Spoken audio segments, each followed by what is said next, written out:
ही कचऱ्याची गाडी यायला लागल्या सांगली मिरज कोपरगाव शहर महानगरपालिकेच्या प्रभाग क्रमांक 18ची ह्या गाडीवर एक महिला आहे आणि ती महिला ड्रायव्हिंग काय करते आपल्याला विचारायचं आहे. ताई जरा ते आवाज बंद करता का?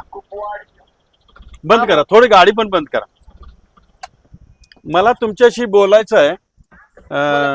तुम्ही गाडी ड्रायव्हिंगला कसं काय बसलाय? होय, नगरपालिकेमध्ये आहे ना. म्हणजे तुम्ही सर्व्हिसला आहे? होय ह्या गाडीवर ड्रायव्हर आहे? होय.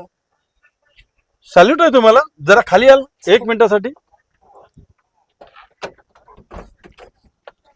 अभिमानाची गोष्ट आहे की या ठिकाणी मी आज रोज एक नवीन विषयाला आज खास व्हिडिओ देतोय की एक अभिमानाची एक महिला आपली भगिनी की ही कचऱ्याची गाडी चालवते.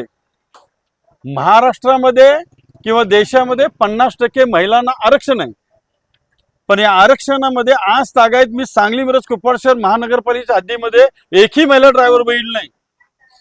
आणि ह्या महिला ड्रायव्हर आपलं नाव काय? अनिता चौगुले. अनिता चौगुले. किती महिन्यापासून काम करतात? 3 वर्ष झालीत की. 3 वर्ष झालं या कचऱ्याच्या गाडीवर ड्रायव्हर म्हणून काम करणारी. आपलं लायसन हेवी आहे की कसलं आहे? टीआर. अच्छा. तर यांचं कौतुक करण्यासारखं आहे, कौतुक खरंच करण्यासारखं. आणि तुम्ही दर्शकांना पण माझी विनंती आहे की या व्हिडिओला सगळीकडे प्रसारित करा, कारण आपल्या महाराष्ट्रातल्या मुलींनी महिलांनी याची दखल घ्यायला पाहिजे की एक महिला स्वावलंबी झाली, आज गाडी चालवते, एक वाहन चालवते आणि तेही कचऱ्याची गाडी चालवते.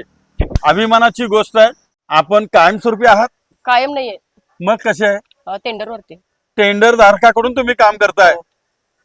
मी आयुक्त साहेब आपल्याला विनंती करतो, एक महिला सांगली मिरज कोपरगाव शहर महानगरपालिकेची कॉलर उंचावते, एक महिला ड्रायव्हर काम करते, हा आदर्श म्हणून एक वेगळी केस या महिलेसाठी करावी. अशा महिलांना प्रोत्साहन देण्यासाठी या महिलेला या महापालिकेतनं कधीही तुम्ही काढू नका. कायमस्वरूपी या महिलेला ठेवा आणि महापालिकेचं नाव उंचवते. त्याबद्दल मी महिला वर्गाला सांगतो, या महिलेचं अभिनंदन. ताई, तुमच्या पाठीशी आमचा रोज एक नवीन विषय आहे. असंच काम करा. कुठे अडचण आली तर एक भाऊ म्हणून कधी मला फोन करा. धन्यवाद. ओके.